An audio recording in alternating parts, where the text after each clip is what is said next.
Hey everybody, this is Dr. Joosse. Just wanted to show off a case that we just recently finished. This is Adam, and I'm very, very proud of this case for a couple of different reasons, which I'd love to show you. So Adam came to us already with braces on. He moved here from across the country, and there were some unique things that we found in his mouth. So this is just a close-up of the braces when he came in.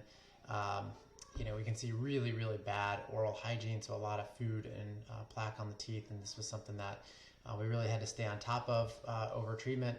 You can also see that the upper front teeth overlap these lower front teeth excessively, and we call this a deep bite, and this is a really important thing to correct because when there are deep bites and when teeth overlap too much, the front teeth can get really worn down. So that was another consideration. These are the upper teeth. We had some crowding in the upper arch. So this canine tooth up in the upper left was crowded out, and therefore it was rotated. It didn't have enough space to come in. And then this is actually a baby tooth up here in the upper right, and there's a whole adult tooth up above that, which you'll see in just a second. So we definitely had some upper crowding. Even though he already had braces on, there was still some crowding that existed. These are the lower teeth. We also had crowding on the bottom. So the canine tooth needs to come into the space right between these two down here, and there's clearly not enough space for that tooth to come in. So even then, even though there were already braces on the teeth, we definitely still had some lower crowding as well.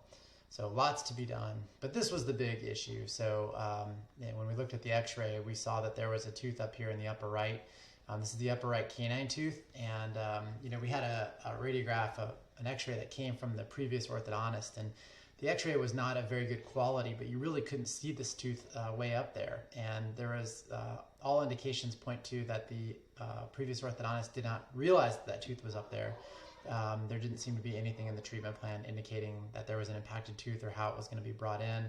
And so it was very obvious on the x-ray that we took. And so I proposed a treatment plan that would certainly extend his time in braces. Otherwise, this is a pretty normal orthodontic treatment if it weren't for this tooth, which is way up here. And this tooth is way up there. I mean, this is the floor of the nose, this white line right here. And so this tooth is way up kind of at the base of the nose. So typically when we have impacted teeth, teeth that are stuck up in the bone, we work with an oral surgeon. And the first job that I have as the orthodontist is to help create space. So you can see that we've created some extra space around this baby tooth down here. There's space between the baby tooth and the adjacent adult tooth in the front of his mouth.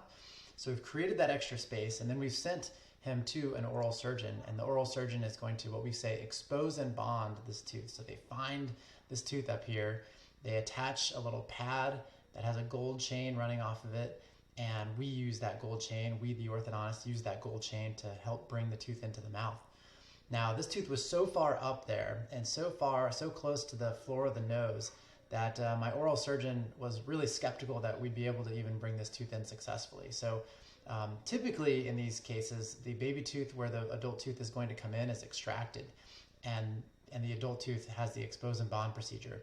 Well, in this case, my surgeon was skeptical that we'd be able to bring this tooth in, so he left the baby tooth there thinking, you know what, it'd be better if this patient has a baby tooth in case this doesn't work. And I can't fault him for that, but it made it a little bit personal for me to prove that this could be done. And so we designed a little system to help pull this tooth, and this is the first time I checked on that system with an x-ray. So the tooth has already moved. It used to be sitting kind of up further towards the floor of the nose. It's already moved. Why has it moved? Well, you can see that this gold chain is being pulled, and it's being pulled to this little loop that I have right here. The red dots indicate there's some elastic thread in his mouth that's attached to the gold chain right here, and it's being pulled to this little loop that I have. And so the vector of pull is really like what I indicate with this red arrow. The tooth is being pulled both downward and to the back of the mouth, so it's kind of swinging the tooth down into the space. Now, this is what I love about these kind of problems, is that we really have to think about moving that tooth in space and vectors of pull, and making sure that we don't run the tooth into adjacent teeth and run them into the roots of adjacent teeth, which can damage the roots. And so this is the second x-ray. This is about 4 or 5 months after that last one that I just showed you, and you can see that the tooth has moved dramatically. So if I go back, we're right here, and then the tooth has moved dramatically in the next 4 to 5 months, and it's kind of starting to point straight down into the space. And so I knew that this is what we were going to want to do, so I designed system to help make sure that both of these vectors of pull could happen. So you'll see more about this Nance appliance, but that's this big white bar that kind of runs across here. And the Nance is essentially like an anchor. And off of that anchor, I have this arm right here, and it has that loop on it. And so as I drew in the last photo, this is being pulled to that loop. But now we needed to change directions and pull that tooth directly down. And so drawn in red is what was. So the red had that kind of U-turn and the loop right here, and we're pulling right to that loop.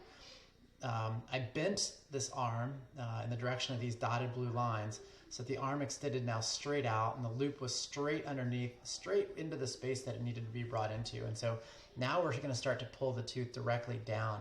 And unfortunately, I don't have an x-ray actually showing us pulling this tooth directly down, because by the time I took my next x-ray, the tooth was already visible in the mouth. But hopefully you get the idea here, and I love thinking about these problems and how to bring these teeth in safely.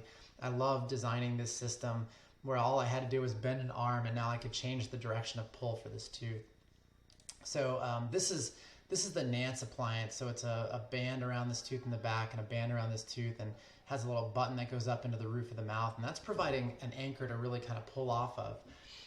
Here the tooth has already come into the mouth. This is the tooth up here, and it's really, really rotated. So we're grabbing it on one side and pulling it one direction. We're grabbing it on the other side and pulling it the other direction, almost as if you're grabbing somebody by both shoulders and spinning them. That's what we're doing to this tooth right now. So a lot of cool mechanics happening.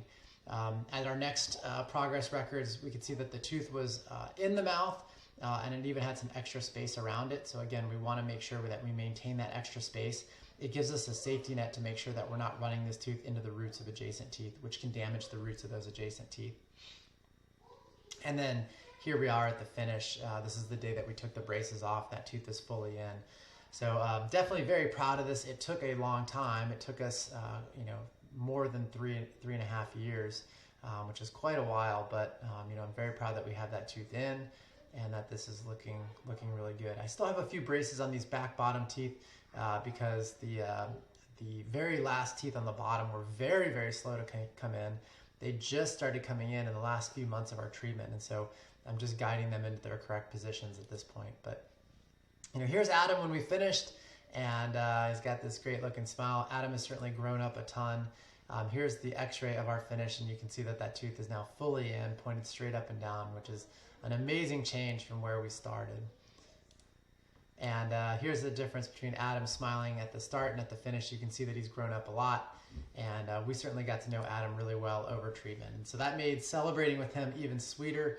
I'm super proud of this kid for enduring all that he did to rescue that tooth, but he is much better for it, and the fact that we have that natural tooth in his mouth is a real success. And so to my oral surgeon, thanks for doubting me. I understand your concern there, but I'm glad we got to prove you wrong, and the big winner in all that is Adam. So thanks for listening, and if you have any impacted teeth, I'd certainly love to try to figure out a way that we can bring those in. It doesn't always work, but certainly I love a challenge like we had here with Adam. So thanks so much for listening. Take care.